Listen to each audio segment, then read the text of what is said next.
Hello everyone, welcome back to Sangharsh IQ। कैसे हैं आप सब लोग? आई होप आप सबकी तैयारी बहुत अच्छी चल रही होगी। तो स्वागत है आप सबका हमारी Sunday special weekly current affairs MCQ video के अंदर, जिसके अंदर हम पूरे हफ्ते के इंपॉर्टेंट करंट अफेयर्स को MCQ फॉर्मेट के अंदर डिस्कस करने वाले हैं। आपके लिए हम लोग बहुत मेहनत कर रहे हैं, तो छोटी सी रिक्वेस्ट है आपसे भी कि प्लीज़ चैनल को सब्सक्राइब करना मत भूलिएगा। अगर वीडियो अच्छी लगी तो लाइक एंड शेयर भी ज़रूर कीजिए। तो चलो, without wasting any time, let's start this video. Phobos is one of the two natural moons of which planet. तो फोबोस जो है वो कौन से प्लानट का one of the two natural moons है? तो आपको याद रखना है कि वो मार्स के दो मून्स में से एक है। रिसेंटली जो नासा है उन्होंने फोबोस को स्पॉट किया और उसको स्पेस पोटैटो बोला। जो फोबोस है वो मार्स के टू नेचुरल मून्स में से एक है, जिसका नाम ग्रीक डीटी ऑफ टेरर के नाम पे रखा गया है। It is accompanied by a smaller counterpart. एक छोटा मून भी है जिसका नाम है डायमोस, जो कि ग्रीक गॉड ऑफ फियर के नाम के बाद रखा गया है। तो ये जो पिक्चर्स हैं ये अभी कैप्चर करी गई थी robust and high resolution high rise camera के द्वारा। सिंस 2006 अगर आप देखो तो नासा जो है वो ऑर्बिट कर रहा है, रिसर्च कर रहा है मार्स को with the Mars reconnaissance orbiter spacecraft which includes this camera. तो इसी के अंदर जो है ये कैमरा भी इंक्लूडेड है जिसने ये पिक्चर्स ली हैं। तो आपको याद रखना है कि मार्स के ये दो मून्स हैं, फोबोस एंड डायमोस, जिसकी पिक्चर अभी नासा के हाई रेस कैमरा ने ली है। और ये जो फोबोस है इसे स्पेस पोटैटो भी बोला गया है मार्स के द्वारा। तो ये सारी इंपॉर्टेंट इन्फॉर्मेशन है और ये चीज़ें आपको याद रखनी पड़ेगी। Next is India beat South Africa by dash runs to win ICC T20 world cup 2024। तो देखो ये तो बहुत ज़्यादा हाइप रही है, तो थोड़ी आपको भी पता है, ऐसे तो नहीं पूछा जाएगा कि कौन विनर था, तो कुछ भी चीज़ें पूछी जा सकती है। Player of the match, player of the tournament, कितने रन से जीता, किससे जीता, ये सारी चीज़ें थोड़ी डिटेल में जा सकते हैं। तो यहाँ पे इंडिया जो है साउथ अफ्रीका से 7 रन से जीता है। तो 2024 ICC mains T20 world cup जो है उसका 9th एडिशन हुआ था। ठीक है, तो ये को होस्ट किया गया था। अब ये भी आपके लिए ज़रूरी हो जाएगा, को होस्ट किस किस ने किया? तो West Indies and United states ने किया 1 से लेकर 29 जून 2024 तक। फाइनल इंडिया और साउथ अफ्रीका के बीच हुआ, जहाँ पे इंडिया 7 रन से जीत गया। Player of the match Virat Kohli थे and player of the tournament Jasprit Bumrah. Next is 24th Shanghai Cooperation Organization SCO summit was recently held in. तो कहाँ पे ये समिट हुई थी? तो रिसेंटली ये कजाकिस्तान अस्ताना के अंदर जो है समिट हुई थी। तो देखो, अगर हम इसकी थोड़ी सी हिस्ट्री देखें तो 1996 के अंदर इसे शंघाई 5 बोला जाता था, जब इसके 5 मेंबर्स थे, China, Kazakhstan, Kyrgyzstan, Tajikistan and Russia. 2006 के अंदर इसके अंदर उज़्बेकिस्तान को एडमिट किया गया और जो SCO है ये एग्जिस्टेंस के अंदर आया।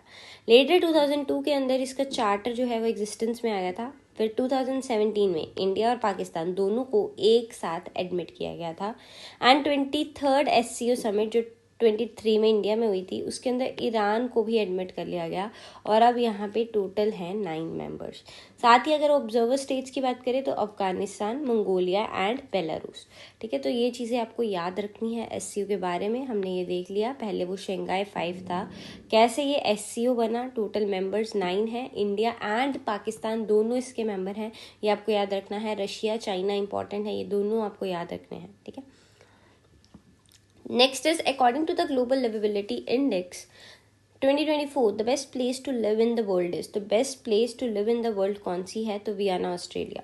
देखो ये इंडेक्स कौन रिलीज करता है? तो इकोनॉमिक इंटेलिजेंस यूनिट EIU ये जो इंडेक्स है इसे रिलीज़ करते हैं, और उन्होंने इसे जस्ट रिलीज़ किया है। और इसमें ये बोला गया है कि जो वियना ऑस्ट्रेलिया है वो best place to live in the world है। एंड ये मतलब काफ़ी टाइम से ऐसा ही चल रहा है।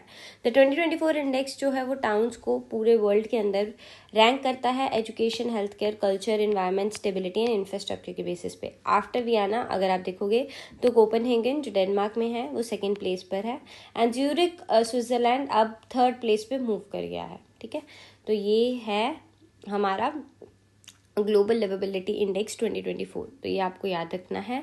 इसके अंदर ये कौन रिलीज़ करता है? It is very very important. और वियना जो है वो काफ़ी टाइम से टॉप पे चल रहा है, तो ये भी चीज़ें जो है आपको याद रखनी है। नेक्स्ट, विच स्टेट्स मुख्यमंत्री माझी लड़की बाही scheme 2024 will provide ₹1500 monthly support for women. तो इसका आंसर है महाराष्ट्र। तो जो मुख्यमंत्री माझी लड़की वाही स्कीम है वो महाराष्ट्र के अंदर लॉन्च करी गई है, जिसमें free education for girls and support for the unemployed जो है ये ऑफर किया जाएगा। तो एलिजिबल वुमेन जो है उनकी एज 21 to 60 के बीच में होनी चाहिए और उन्हें 1500 मंथली जो है कॉम्पनसेशन या सपोर्ट जो है रिसीव होगा। तो महाराष्ट्र के अंदर ये स्कीम जो है लॉन्च की गई है। Next, who has been recently appointed as the Vice President of India Bullion Jewellery Association IBJA? तो इसका आंसर है अक्षा मोहित कंबोज। ठीक है, तो अक्षा मोहित कंबोज को रिसेंटली वीपी बनाया गया है इंडिया बुलियन ज्वेलरी एसोसिएशन का। ठीक है, तो और साथ में इस जो है वीक की इंपॉर्टेंट अपॉइंटमेंट्स अगर हम देख लें तो विक्रम मिस्री, तो ये इन्हें अपॉइंट किया गया है इंडिया का न्यू फॉरेन सेक्रेटरी, जो कि 15 जुलाई से चार्ज लेंगे। ठीक है, तो new foreign secretary Vikram Misri. फिर एंटोनियो कोस्टा, इन्हें फॉर्मली अपॉइंट किया गया है प्रेसिडेंट ऑफ यूरोपियन काउंसिल, ये भी आपको याद रखना है।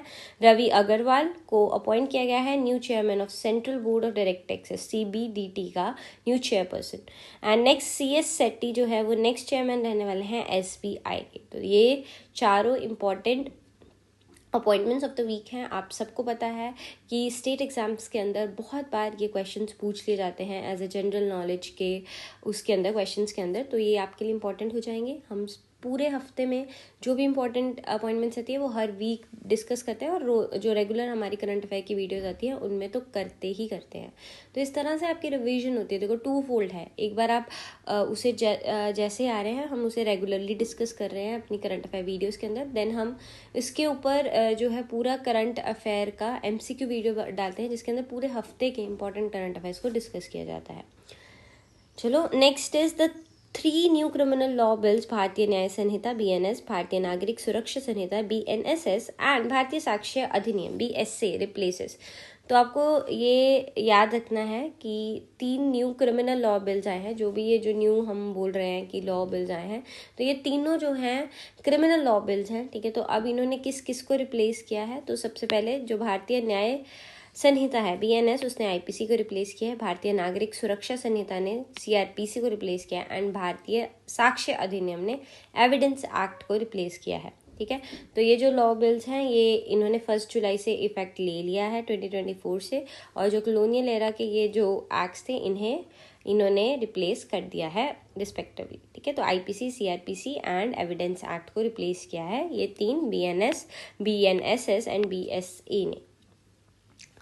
अब इनके बारे में थोड़ा सा जान लेते हैं। तो भारतीय न्याय संहिता बिल जो IPC को रिप्लेस कर रहा है, तो देखो इसके अंदर 358 सेक्शन है, पहले 511 थे IPC के अंदर। इसके अंदर कुछ न्यू ऑफेंसेस ऐड किए गए हैं जैसे ऑर्गेनाइज क्राइम, टेररिज्म, मर्डर और grievous hurt by a group on certain grounds. ठीक है, तो अगर कोई ग्रुप कर रहा है सर्टन ग्राउंड्स पे तो इन चीज़ों को, न्यू ऑफेंसेस को यहाँ पे ऐड किया गया है। साथ ही सेडिशन को रिप्लेस कर दिया गया है ट्रीजन के साथ, जिसे राजद्रोह या देशद्रोह बोला जाता है। फिर मॉब लिंचिंग को एक सेपरेट ऑफेंस बना दिया गया है। साथ ही ऑल्टरनेटिव पनिशमेंट, देखो जैसे फॉरेन कंट्रीज में क्या होता है, जो छोटे मोटे ऑफेंसेस होते हैं उनके लिए कम्युनिटी सर्विस जो है पनिशमेंट दे दी जाती है। तो अब यहाँ पे भी एक ऑल्टरनेटिव पनिशमेंट इम्प्रिजनमेंट पे कम्युनिटी सर्विस इंट्रोड्यूस करी गई है। फिर जो ऑफेंस ऑफ एडल्ट्री थी, एक्स्ट्रा मैरिटल सेक्सुअल इंटरकोर्स, जो प्रीवियसली अनकॉन्स्टिट्यूशनल सुप्रीम कोर्ट ने डिक्लेयर कर ही दिया था 2018 के अंदर, उसे ओमिट कर दिया गया है BNS में से। ठीक है, तो ये था BNS के बारे में जिसने रिप्लेस किया है IPC को। नेक्स्ट देखते हैं भारतीय नागरिक सुरक्षा संहिता, जिसने रिप्लेस किया है CRPC को। तो जो BNSS है इसके अंदर 531 सेक्शंस हैं और CRPC में 484 सेक्शंस थे।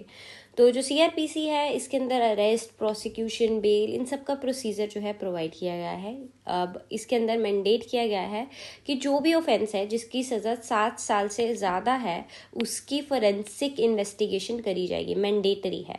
फिर ज़ीरो FIR क्या है कि फॉर एग्जांपल क्या होता है कि अगर एक ऑफेंस पटियाला में कमिट हुआ है तो उसका वहीं का जो थाना रहेगा वहाँ पे ही उसकी FIR हो सकती है। बट क्या होता है कि कुछ केसेस ऐसे होते हैं जिनकी जो FIR है उसे आप कहीं भी कर सकते हो। जनरली कब होता है, जब भी आप FIR लिखवाने जाएंगे तो वो एक नंबर दे देंगे 1 2 3 4 36 37, तो वो कुछ ना कुछ नंबर आपको FIR पे देते हैं। बट अगर आप ज़ीरो FIR लिखवा रहे हो जो कि उनकी जुरिस्डिक्शन के अंदर नहीं आता, तो उसके ऊपर वो नंबर नहीं चढ़ाते। इसमें क्या होता है कि फिर वो ही थाना उसे जो है जहाँ पे जुरिस्डिक्शन है वहाँ पे ट्रांसफ़र कर देता है एंड वहाँ पे उस FIR को नंबर किया जाता है। तो ये ज़ीरो FIR का कॉन्सेप्ट है। तो इसे अब सीआरपीसी में जो है ऐड कर दिया गया है फॉर्मली। फिर appointment of independent director of prosecution हर एक डिस्ट्रिक्ट के अंदर।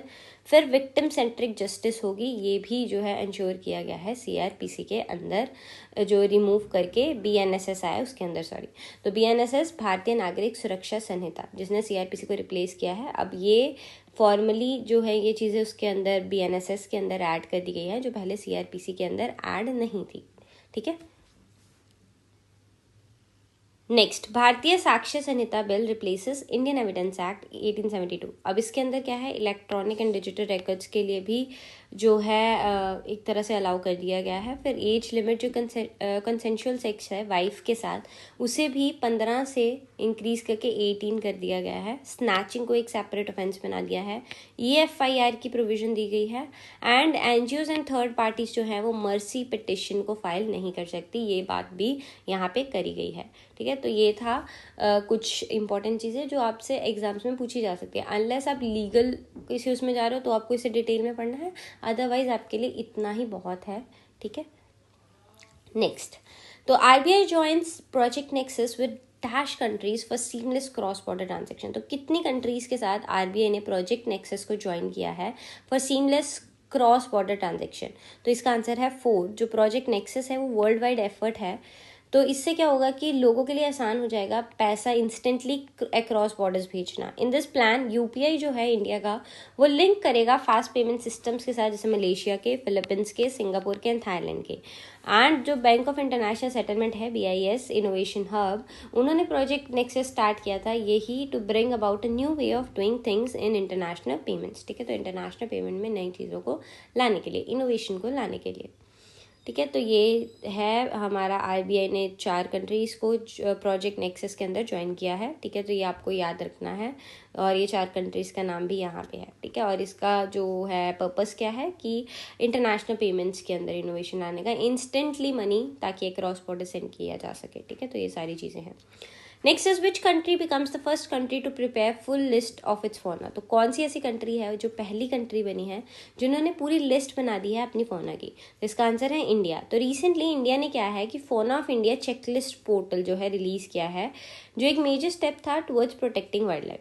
तो इसके अंदर इन्होंने, हमारी कंट्री ने क्या किया है कि 1,04,561 स्पीशीज जो कि उनकी पूरी कलेक्शन लिस्ट कंप्लीट करके इसे लॉन्च किया है, जिससे जो इंडिया है वो फर्स्ट कंट्री बन गया है वर्ल्ड के अंदर जिसने अपनी सारी वर्ल्ड लाइफ जो है उसे रिकॉर्ड कर लिया है।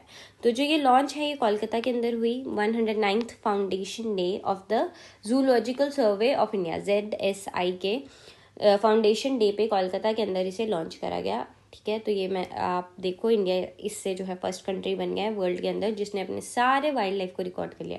तो इट्स क्वाइट एन अचीवमेंट, और इसलिए ये इंपॉर्टेंट हो जाएगा and you should remember this. ठीक है। तो ये भी याद रखना है कि ZSI के 109 फाउंडेशन डे पे हुआ है, कोलकाता के अंदर हुआ है, और fauna of India checklist portal जो है लॉन्च किया गया है। Next is Indian army commences joint military exercise dash with Thailand army. तो यहाँ पे जो है इंडियन आर्मी ने कमेंस की है जॉइंट मिलिट्री एक्सरसाइज मैत्री थाईलैंड आर्मी के साथ।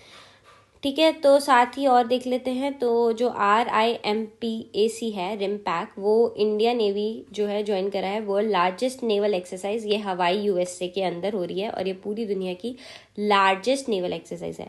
देन नोमैटिक एलिफेंट जो है ये ज्वाइंट मिलिट्री एक्सरसाइज है जो इंडिया एंड मंगोलियन आर्मी के बीच में होगी। नेक्स्ट ये डेट्स यहाँ पे लिखे हुए हैं, July 3rd 2024 to July 16, 2024, and they are going to do this military drill in अमरोई Meghalaya. ठीक है। तो ये आपको याद रखना है। मैत्री जो है वो थाईलैंड एंड इंडिया के बीच में हो रही है। रिमपैक वर्ल्ड की लार्जेस्ट नेवल एक्सरसाइज है जो हवाई USA में हो रही है। Nomadic elephant India and Mongolia के बीच में होने वाली है। Next is Viswanathan Anand wins dash Leon masters chess championship. तो जो विश्वनाथन आनंद है उन्होंने लियन मास्टर चेस चैंपियनशिप जीती है 10th टाइम, और इसमें उन्होंने डिफीट किया जेमी सेंतोस लतासा को जो कि स्पेन से हैं in the final score of 3-1। जो लियन मास्टर्स हैं इस प्रेस्टिजियस चेस टूर्नामेंट जो कि लियन स्पेन के अंदर जो है हेल्ड की जाती है। Next is Air India to set up South Asia's largest flight training school in. तो ये अमरावती के अंदर जो है एयर इंडिया सेटअप करेंगे साउथ एशिया का largest flight training school.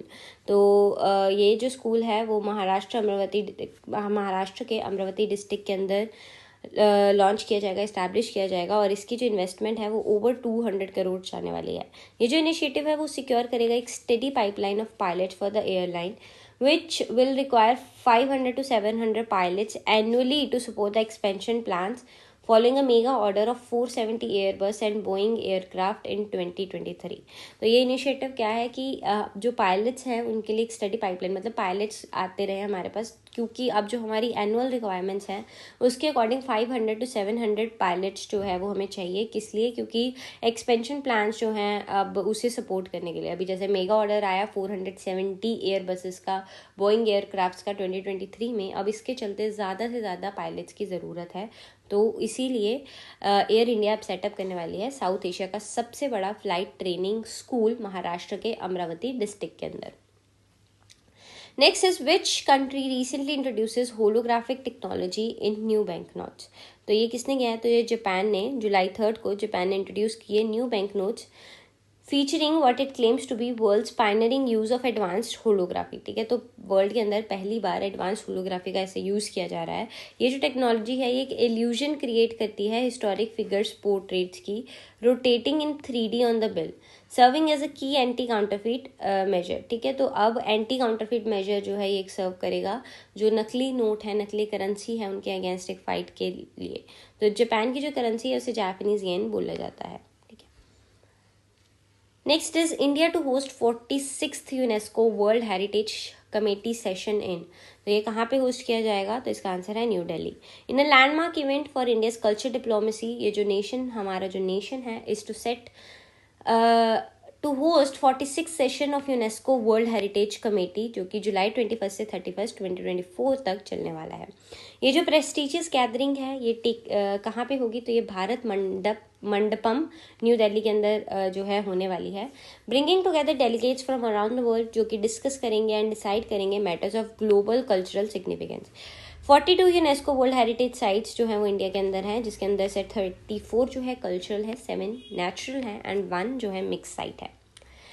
Next is India successfully test fires anti radiation Rudram 1। तो जो रुद्रम 1 है हमें ये बताना है कि वो किस तरह की मिसाइल है। तो इसका आंसर है वो एयर टू सरफेस मिसाइल है। तो जो DRDO है, defence research and development organisation, recently उन्होंने टेस्ट फायर की first indigenous anti radiation missile Rudram 1। ठीक है, तो ये पहली इंडिजिनस एंटी रेडिएशन मिसाइल है, ये एयर टू सरफेस मिसाइल है जो कि डिज़ाइन की गई थी इंडियन एयरफोर्स के द्वारा। ये इंटीग्रेटेड है ये Indian air force सुकोई 300 MKI fighter jet के साथ, जो कि लॉन्च प्लेटफॉर्म की तरह सर्व करेगा।